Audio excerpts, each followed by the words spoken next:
and welcome to Brain Balance Live. I'm Jen, your fellow Brain Balance mom, and we are here with Heather Wells. She is a cognitive specialist and a psychologist as well, right? Did I get that wrong?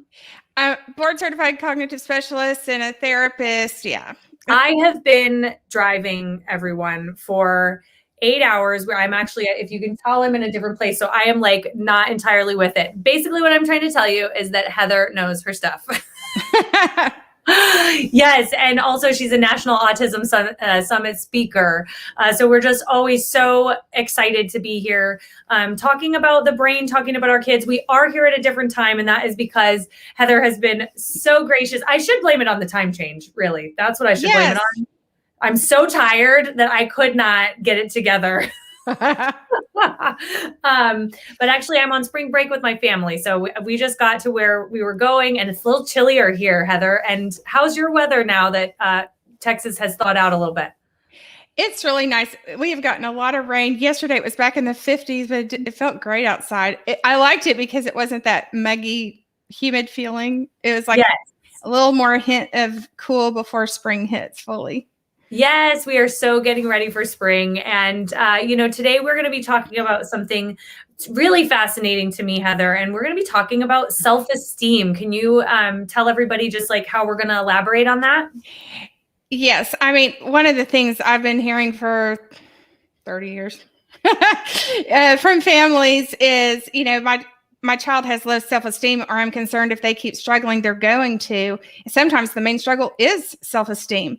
And to start out with, I will tell you that for decades, psychologists have argued about the definition of self-esteem. I'm not going to do that today. So we're going to talk about one's sense of self-worth, self-esteem. We're going to just kind of lump those together and not try to tease those apart. The point is what's going on and what can we do to make it better. And everything we share will be evidence-based, backed by lots and lots of research, because a lot of what is out there as popular to do doesn't work. In fact, self-esteem programs don't tend to work, but there's a phenomenon where after people go through the programs, they recall their self-esteem beforehand as being more negative than it was. So that's why I wanted to start out busting a lot of myths, because you're putting all of this care into nurturing this. And we will be talking about things that apply to the young children, teens, and adults. I mean, this is something that impacts all of us, at some point, I think. Yes, for sure. And I feel like we're always striving, right? Being humble is a great thing. So like, we always want to be humble. I think that maybe is where some of this comes from. So I'm interested to get to pick your brain about this. All right. Do you want me to hit you with a myth? Yes. All right. Here's our first myth, everybody. It is normal for self-esteem to decrease in adolescence. That is a myth.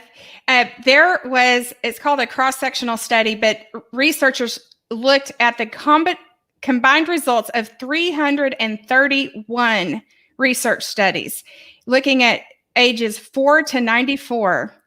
And self-esteem grows from ages 4 to 11. It remains steady, does not decline from 11 to 15. Understand, we're talking about averages. So naturally, some kids drop, some people's rose, but the net is that in general, it stays about the same. So if your kids are struggling with this, it is probably not puberty. Puberty makes everything more complicated. We know that. But as far as, am I worthy? It does not. You may have certain types of doubts, but not to the level of self-esteem, self-worth, according to 331 studies. And then it just jumps dramatically from ages 15 to 30, keeps going up, continues to increase through middle adulthood, and then kind of levels out 60 to 70 years old. It is not until after age 90 where the decline starts being a little bit marked there. And I think that's interesting because the elderly population tends to be happier. So how can they be happier and have lower self-esteem? But they know what matters in life. They have connected relationships. They have lost some of their capacities. And so naturally, they may not feel quite as confident about themselves. We want to really, cherish the elderly, value their wisdom, make them feel useful because they are.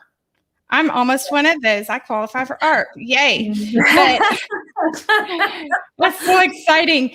But I think there's a nice actual parallel there when you think about kids who are struggling with neurodevelopmental issues. They have some of the same challenges that start declining in the elderly.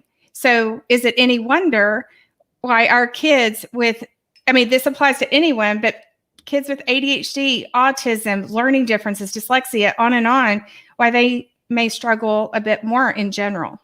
That's so interesting that you say that, because I feel like my Roger, who is not neurotypical, I talk about him a lot on this show.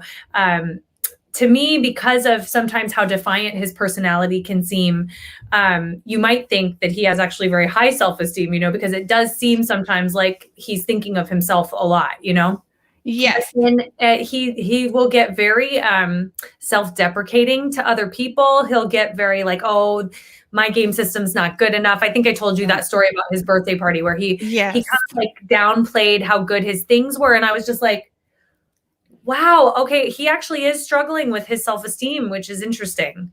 Yeah, so often kids who are struggling will puff themselves up, and they might even be called cocky or too confident, but that is a mask for what's going on underneath. Or I'm going to self-deprecate and beat you to the punch, and I'm not really joking about it. I mean, there is a self-deprecatory humor that's funny, but when these kids do it, generally they're trying to beat you to the punch. It doesn't hurt as much if I say it about myself, and then you don't feel the need to say it. Yep. Yeah. I definitely see that in my son for sure. Yeah. All right. Should we move on to our next myth? Yes, ma'am. Oh my gosh. Okay. Low self-esteem is just a symptom of depression. Right. And I put it just like this because just a part of depression, not to minimize that, but it is so often thought to be a symptom of depression, and it can be. Lots and lots of research lets us know that sometimes it causes depression. It causes eating disorders. It is a known risk factor. So chicken and egg kind of thing, but a lot of times self-esteem issues lead to the depression. It's important to know that and not dismiss it as, well, I have depression, and so, yeah, I'm going to, number one, don't dismiss depression, but know that it can go both ways. And if your kids are struggling with this, be on the lookout. Or if you are, later in life, you just take care of your mental health.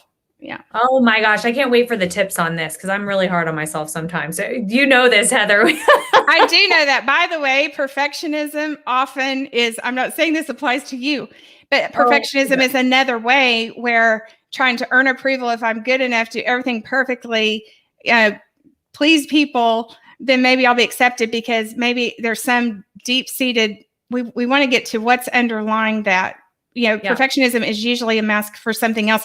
And again, perfectionism is if it is negatively impacting your life, not having high standards. That's not what we're talking about. Right. Yep. Totally agree. All right. Our next myth. Let's see. The higher the self-esteem, the better. We got to be really careful on this one. I mean, kind of, because some kids, we praise them so much because we're trying to lift them up, that they get less motivated because it's low-hanging fruit. I sneeze, and my parents thought, or my teacher thought, I sneeze the coolest. I'm exaggerating. But what research shows is that, for example, in not just narcissism, but that type of tendency, that's even a personality trait where it's a continuum. It's not that someone has 0 or they're 100%, even if you aren't a narcissist per se. But that tends to be very brittle self-esteem. And those with the highest self-esteem sometimes get the most wounded with real or perceived rejection. When you have stable self-esteem, that is much more psychologically healthy place to be. Yes, I love that. Okay, most blows to self-esteem are inflicted by others.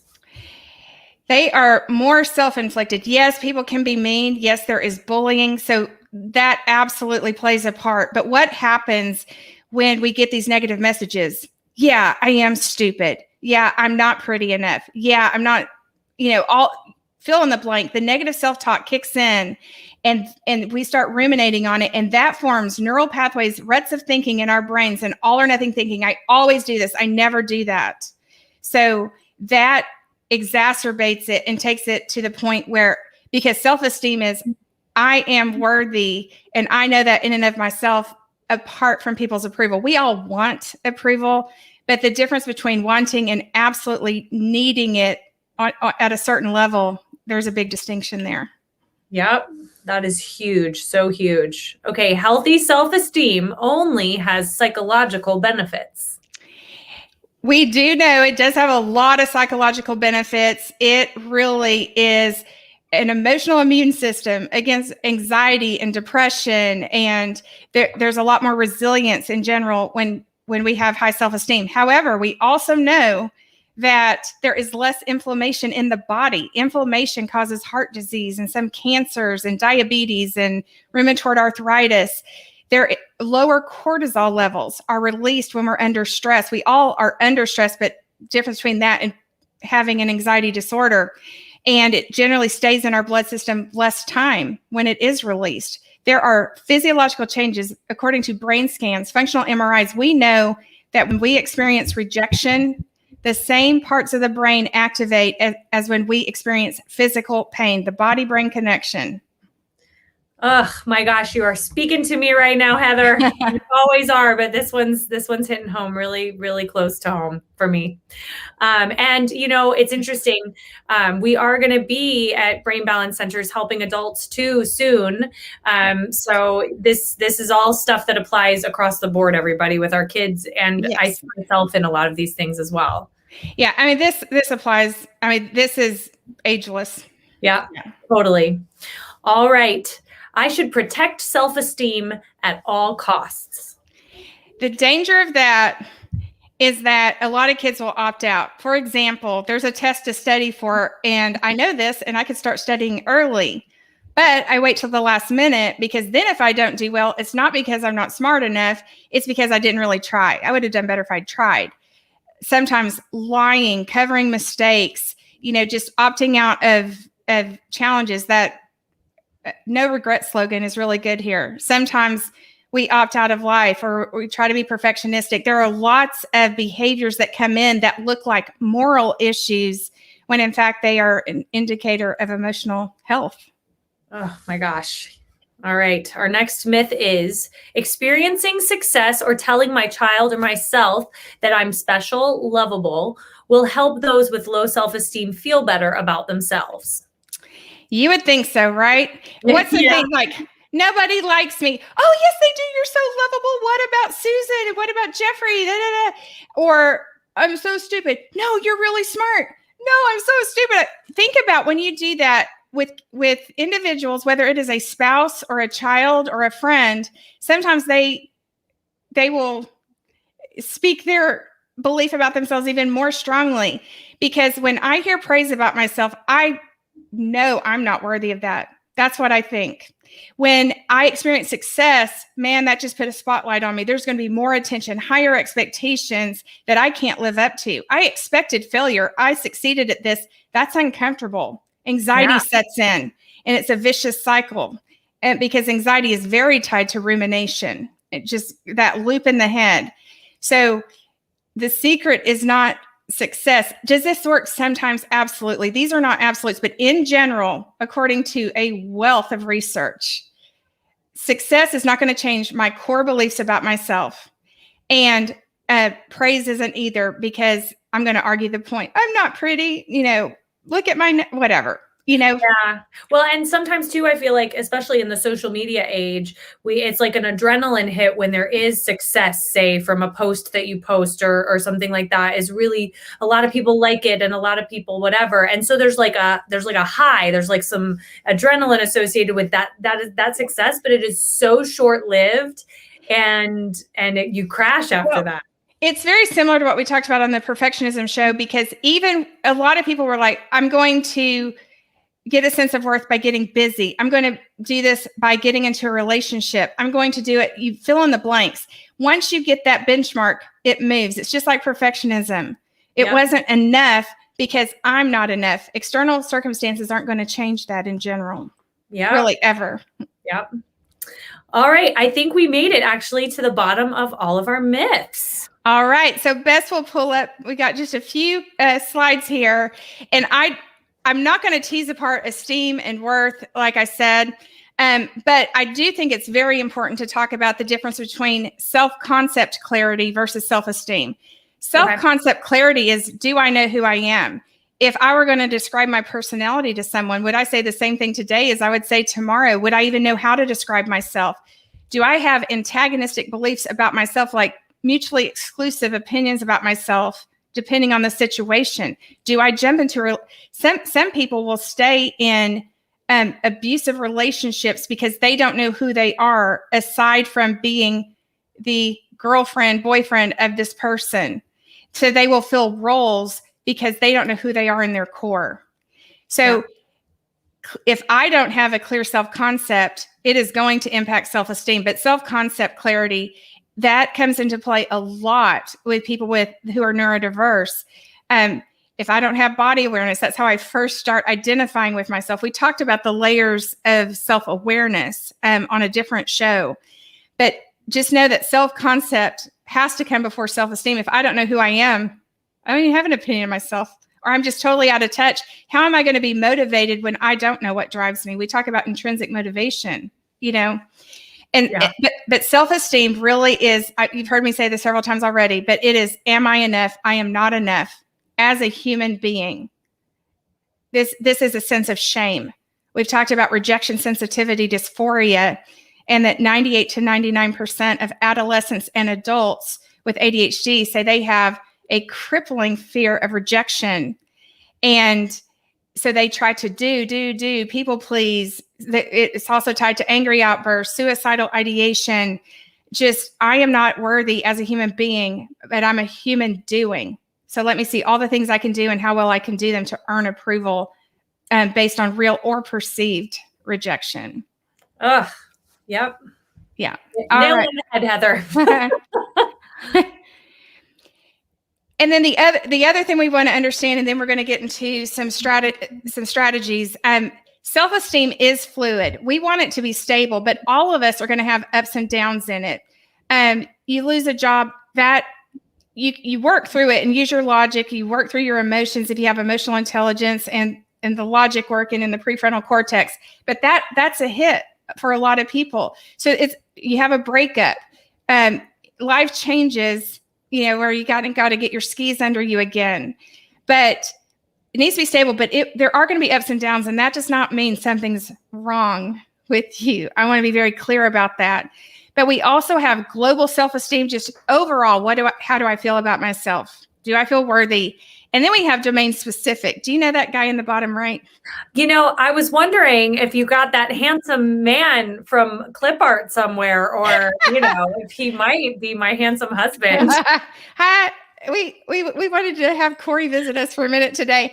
But domain Corey Warren flexing for the masses. I just thought, I knew I was going to do domain specific, and I was like, chef, and I was like, Corey.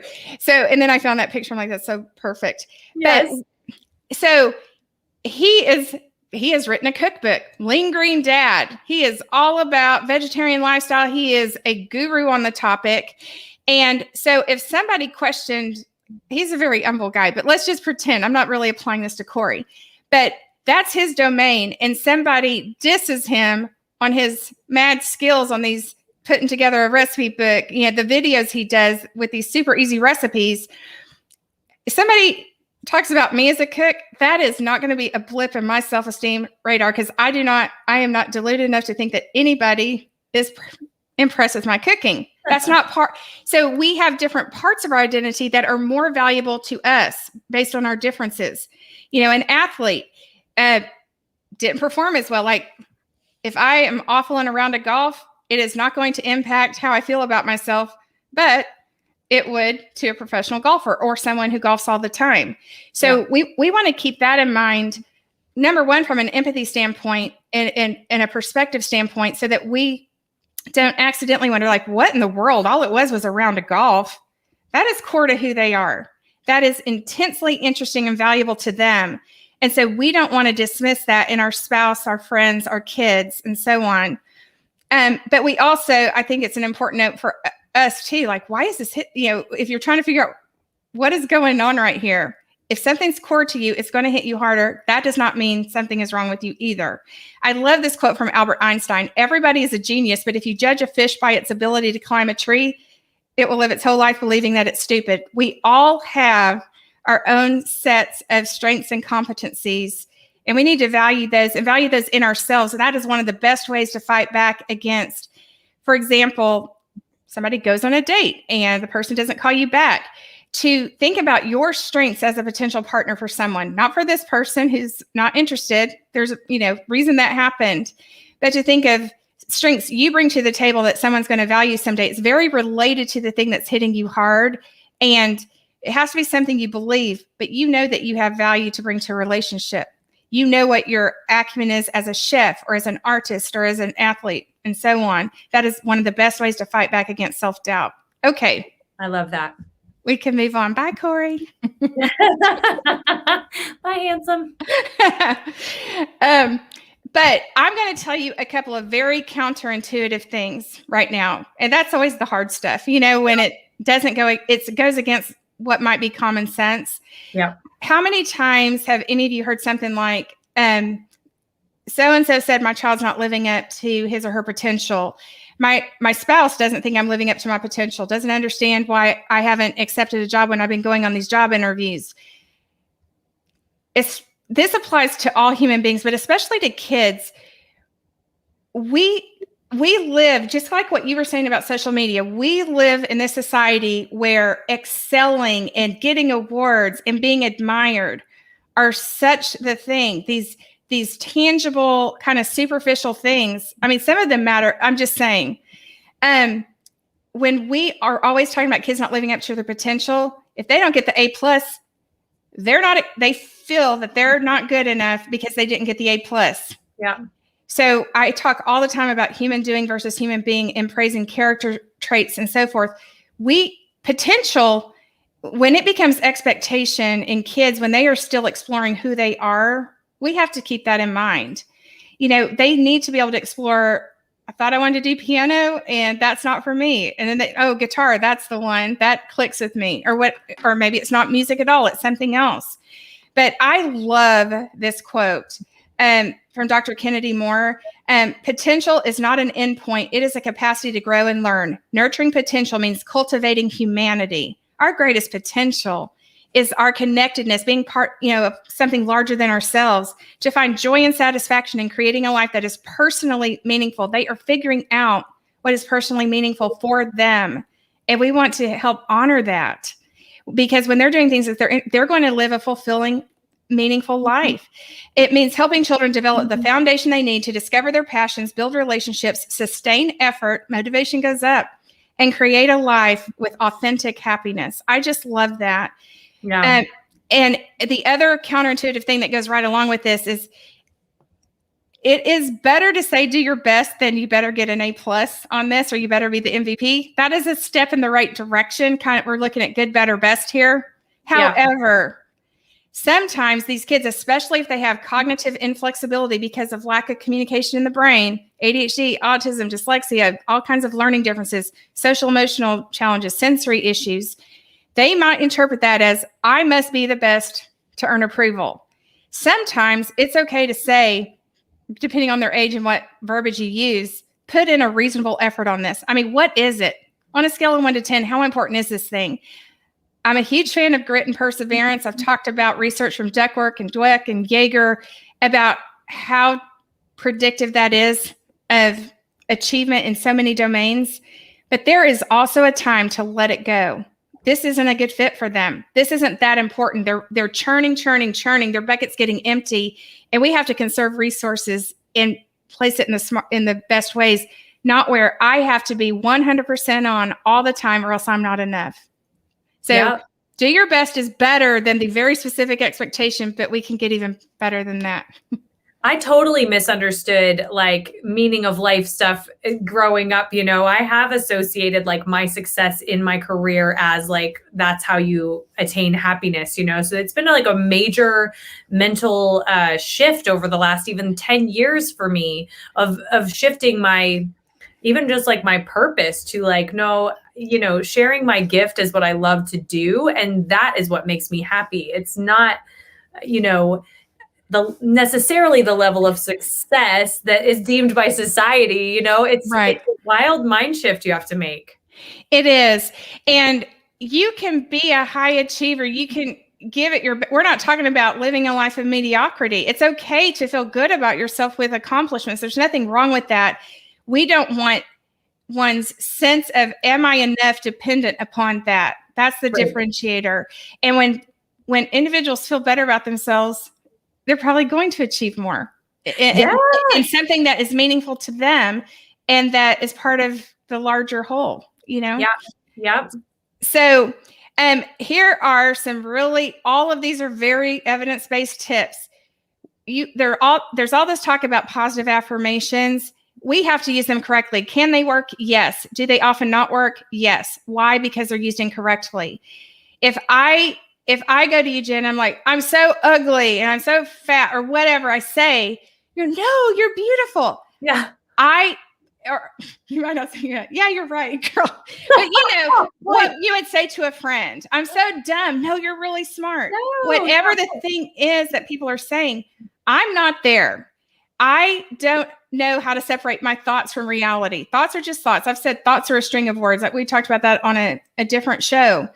But it is much more successful to move the affirmation from negative to neutral and believable and then get it more positive over time. So I might have an affirmation of, of a certain subject that I'm stronger in. I'm still not ready to say I'm smart, but language arts is a class I enjoy and I have some skill in that. And maybe a woman's not ready to say I'm beautiful, but she can say, I really like my smile. And people compliment, I like my eyes, whatever. I am finding traits in that realm that I can say and believe and feel like I'm still being true to myself. That will start rewiring the brain, just like we rewire the brain to grow all kinds of reading skills and math skills and all these, problem solving skills. We can do the same thing with social emotional skills and with self-worth. Gosh darn it. That is so beautiful. I am loving this. I was like, I do like my eyes. Thank you, Heather. You have beautiful eyes. And because you said that, I can tell you that and you don't think I'm full of it. So do use affirmations, but also come up with the ones that are very specific to you and tied to your values and things you care about. It's okay if you read one somewhere and it resonates with you. If it resonated with you, it is personal to you, even if you didn't write it. But come up with what you can speak as your truth in this moment, and your truth will start being kinder as you keep doing this. Repeat them every day. When you get up, before you go to bed, have them somewhere where you see them. Write them down in a journal. When you have negative thoughts, it's great to replace them. You've heard me talk about reframing negative thoughts as positive. Like, man, I really screwed up at work big time. Wow, I made a mistake that taught me so much today that I'm going to use next time in this way. So that is a neutral, believable statement. And then it starts rewiring. You get to a neutral place, and then you start moving into positivity about yourself. I love that. And so we write it on the little Post-it note and stick it on the mirror in the bathroom, right? I saw a picture of a woman driving, and she had Post-it notes all over her steering wheel. I didn't use that because I was like, safety, but it was funny. It was like, it's right in front of me. So I'm sure she only looks at them at red lights. Red lights only. But we talked about looking at what's going on under the hood. Sometimes, if your kids or you are really struggling, have you been through trauma? Is there something underlying, deep-rooted beliefs that you can't seem to shake? Is there something? A lot of times, the hardest person for us to forgive is ourselves if we've made mistakes in the past. So it's really important to acknowledge that, think through what you learned about it, and move on. And the other thing about forgiving ourselves and others is we start realizing that other people can be forgiving of us as well. We don't have to be perfect. And that's super important. Forgiveness is key. What, not why. Y'all know that I like the why question in a lot of context. Why is great for trying to figure out what happened in this scenario. When Johnny comes home, he got in trouble. What happened? I don't know. I got upset. Why? Da da da. Why? You're getting to a situational thing that happened. But when we are talking about self-esteem, self-worth, if I start saying, why did I get so mad at work today? Oh yeah, because Judy was so rude and it gets you into a negative mindset and it takes you to the past. Whereas, what am I feeling? I'm identifying it. Y'all have heard me talk about identify emotions, put words to them.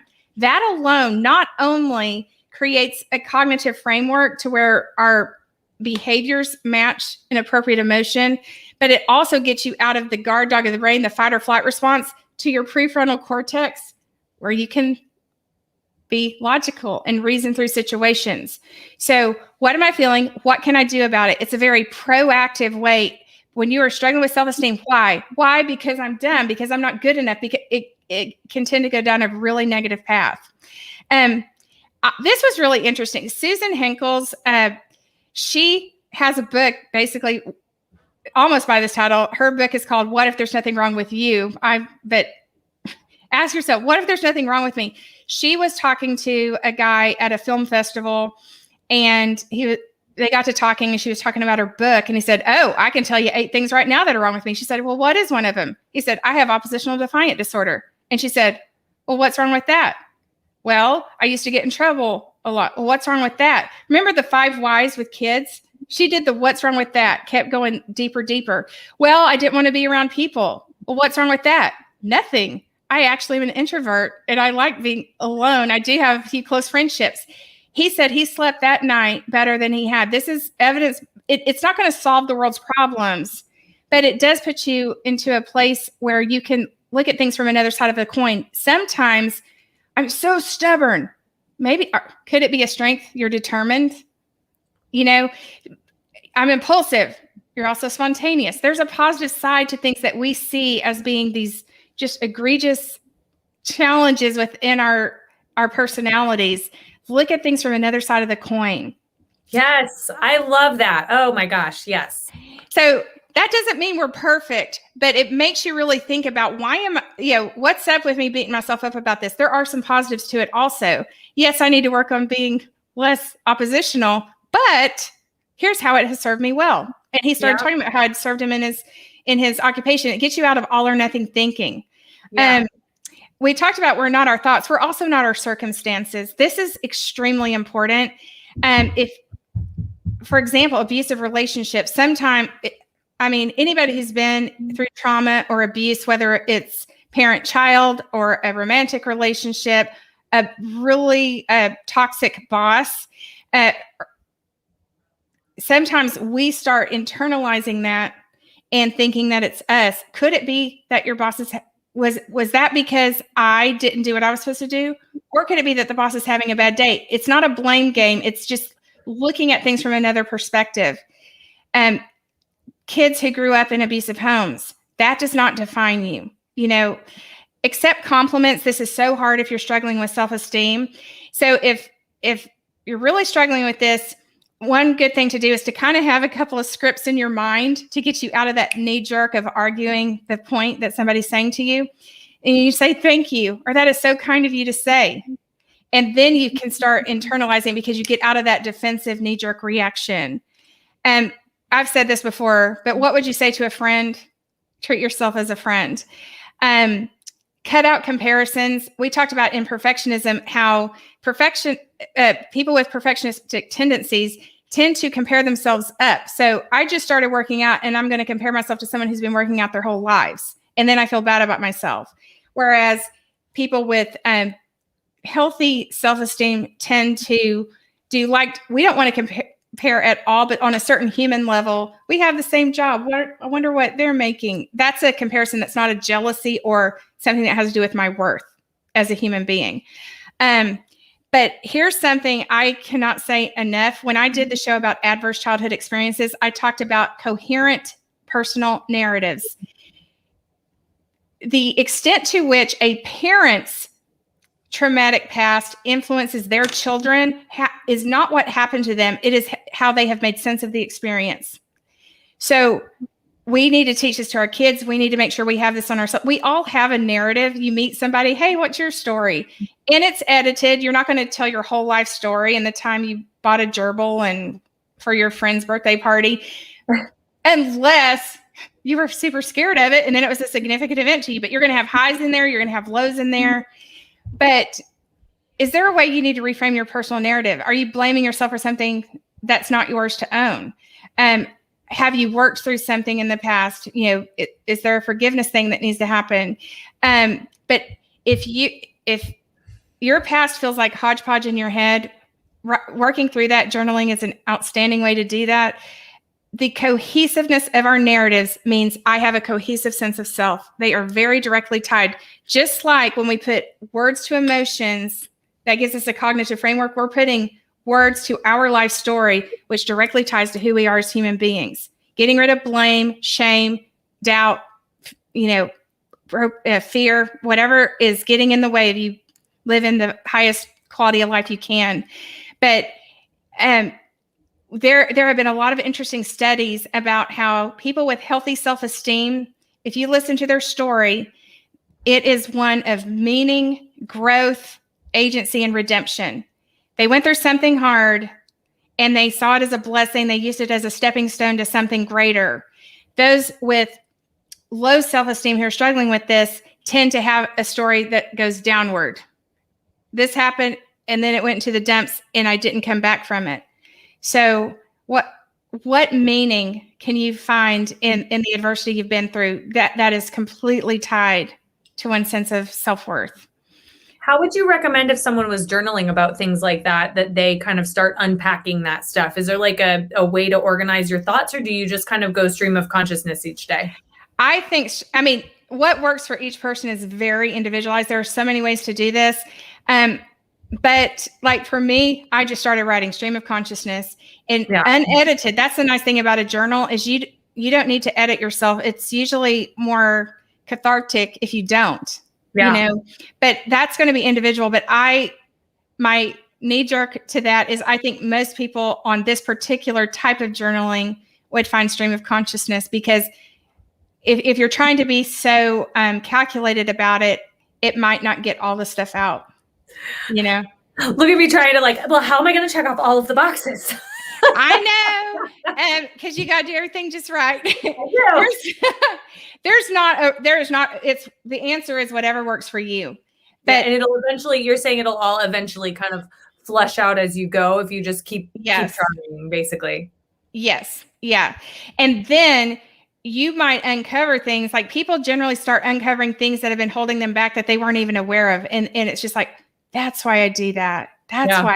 And then from there, you can, have new affirmations, new goals to move forward and make it a story of redemption. Love it. All right.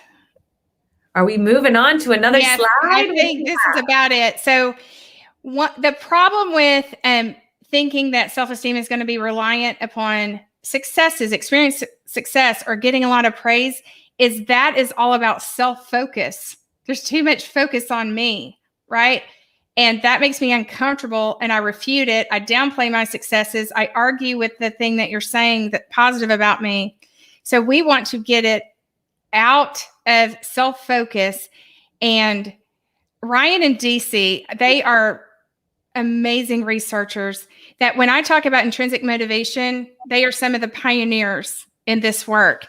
But the key lies in addressing our fundamental needs for connection, a sense of belonging, meaningful relationships, competence, growing mastery. That potential is about becoming a human being, not what grade I make. And choice, personal values. I make choices based upon my personal values.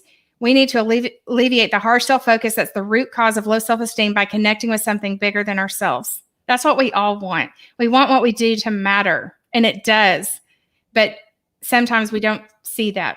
So, oh yeah, that is beautiful. I love that. All right, screenshot. That's good. Oh my gosh. All right. So we've got our brain balance centers here. As you can see, we have the new center, the Woodlands. Are there any other thoughts about self-esteem that you feel like we didn't touch on today, or have we wrapped it up in a pretty good package? I think that is a pretty good package. I mean, this is something we could do a weekend seminar on. I was trying to I tried to take these strongest takeaways, the things that have been shown in research time and time and time and time again over many, many years, busting the myths, and here's what works. But of course, anybody is welcome to reach out with questions if I can be a support in any way. Yes, please. As you can see, we've got all of the information for the brain balance centers here. And of course, following Heather on the Hidden Churn, you can see there at the Hidden Churn, and there's her Facebook Hidden Churn page. Make sure that you follow her there. You can message her. She will always get back to you, and or who knows, maybe it'll be a topic that we will talk about on the show. Again, for anybody who was able to catch us live today, I just want to say thank you all for giving me grace for being late today. Thank you, Heather and Bess, our producer. Shout out to you guys for giving me some grace today. I so appreciate it. Well, I hope you have the best vacation. Well deserved. You're in a beautiful area. I'm jealous and I'm happy for you. There's space. Come on up. Oh, girl, don't even. That's one of my favorite places on earth. I love it. Yes. So yes, we will be back the next week, same time, 2:00 Central, 3:00 Eastern. And we will be talking about another topic. I'll be picking Heather's brain again. So until then, we will see you guys next week. Bye, Heather. Bye, Jen. Bye, everyone.